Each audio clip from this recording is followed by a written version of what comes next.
जो आपकी आज एक गज़ल की वो जो सीडी रिलीज़ हुई है, किस तरीके की गज़लें हैं? और क्योंकि गज़ल का एक अपना ही वो एक कहते हैं हाँ ना, एक जी, अपना ही टेस्ट होता है, एक राइट। अपना ही वो होती है उनकी ख्वाबों की। लेकिन आपकी किस तरीके की गज़ल सब है? अभी जो जिसका वीडियो रिलीज़ हुआ है वो गज़ल का नाम है आपने जिसको एक नज़र देखा। और बहुत ही प्यारी रोमांटिक सी गज़ल है ये। और इस एल्बम में वैसे मैं बताना चाहूँगी कि 8 गज़लें हैं और 8 में से एक डुएट है जो मैंने और रणबीर जी ने गाई है और एक मेरी सोलो है और बाकी की रणबीर जी ने गाई हैं सोलो। तो टेक्निकली ये मेरी पहली गज़ल एल्बम है और बहुत अच्छा एक्सपीरियंस रहा क्योंकि गज़ल मैंने कभी पहले गाई नहीं है और पहली बार ही मैंने ट्राई की है गज़ल गाना बिकॉज़ मेरा genre generally Bollywood main stream थोड़ा सा है, बॉलीवुड है या सूफ़ी है। तो रणबीर जी ने मुझे अप्रोच किया था और कहा था कि ये गज़ल एल्बम बना रहे हैं, they need a female voice. तो उन्होंने मुझे बोला और मैंने कहा कि मैं ज़रूर करना चाहूँगी एक्सपेरिमेंट। आपका इंडियन आइडल कंटेस्टेंट भी आप रही हैं, एक लंबा सफ़र रहा है आप जी, लोगों का, है हाँ ना? जी, काफ़ी टफ कंपटीशन होता है बिकॉज जी, एक बहुत बड़ा लेवल है इंडियन आइडल का। आज तक के जितने भी म्यूज़िक कंटेस्टेंट, जितने भी वो कॉन्टेस्ट होते हैं, हाँ जी। किस तरीके की चीज़ें होती है, किस तरीके की चीज़ों को फेस करना पड़ता है इस टाइम में? इंडियन इतना आइडल टफ कंपटीशन होता है, इतने लोग होते हैं, सबकी एक से एक बढ़ के वॉइस होती है, तो क्या वेरी ट्रू। मतलब क्या होता है उसके अंदर? इंडियन आइडल बहुत बड़ा प्लेटफॉर्म है हमारी कंट्री में, इनफैक्ट ग्लोबली, क्योंकि यहाँ इंडियन आइडल है, बाहर अमेरिकन आइडल है, तो डिफरेंट। और इंडिया का टैलेंट इतना ज़्यादा है कि वो एक सीज़न में भी समाता नहीं है। तो करते करते 9 सीजन्स बीते हैं, 9 सीज़न में मुझे आने का मौका मिला है। और इस सीज़न की खासियत ये थी कि ऑल ओवर इंडिया से चुन के लोग आए थे।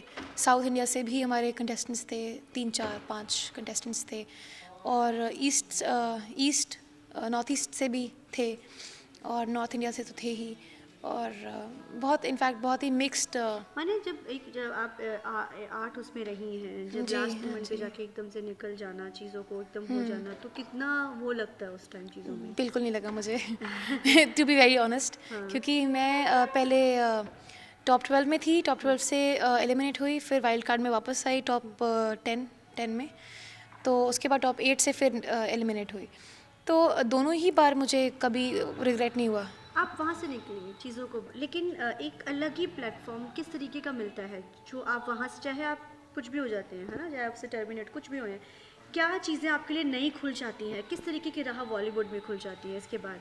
क्योंकि इंडियन आइडल ऑन टॉप है अभी रियलिटी शोज़ में, काफ़ी टाइम से चलता आ रहा है, तो उसकी विजिबिलिटी भी लोगों में टेक्निकली ज़्यादा है, तो ग्लोबली कितने भी ज़्यादा काम है। आपको फिर मिलने शुरू हो जाते हैं, बिकॉज वॉइस तो इतनी ज़्यादा मतलब कि शार्प हो जाती है वहाँ पे, प्रैक्टिस कर करके कितनी वो राइट। चीज़ें आपको मिलनी शुरू हो जाती हैं, प्रोजेक्ट्स वगैरह आपको लिए? प्रोजेक्ट्स बहुत आते हैं, सब बहुत सारे अपॉर्चुनिटीज़ आते हैं।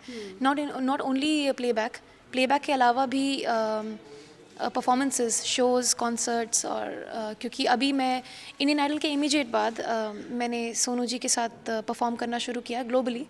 तो अभी वो जहाँ भी कॉन्सर्ट्स करते हैं मैं उनके शोज़ ओपन करती हूँ, उनके साथ गाती हूँ। तो I am technically his lead vocalist, female lead vocalist.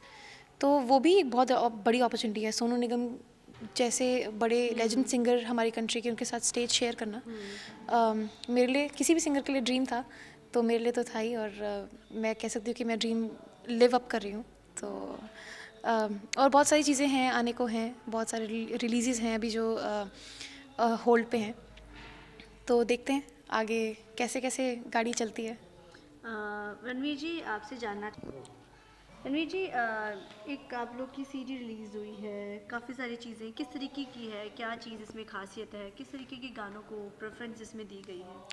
सबसे पहले तो इसमें गाने नहीं है, इसमें गज़लें हैं सभी। गज़ल्स को, हाँ जी। और जो कि बहुत ही मशहूर कानपुर के शायर ज़ीशान नियाज़ी जी, वो भी आज इस प्रेस कॉन्फ्रेंस में मौजूद हैं।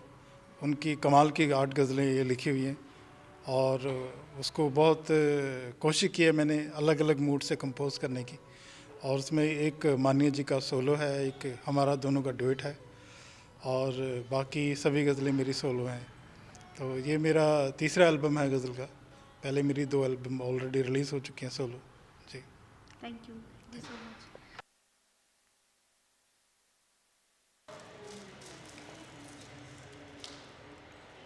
हाँ जी, खोलना शुरू कीजिए।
उसका ही अक्स था जिधर देखा,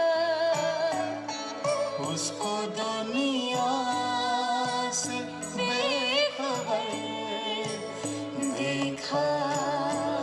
आपने जिसको एक नजर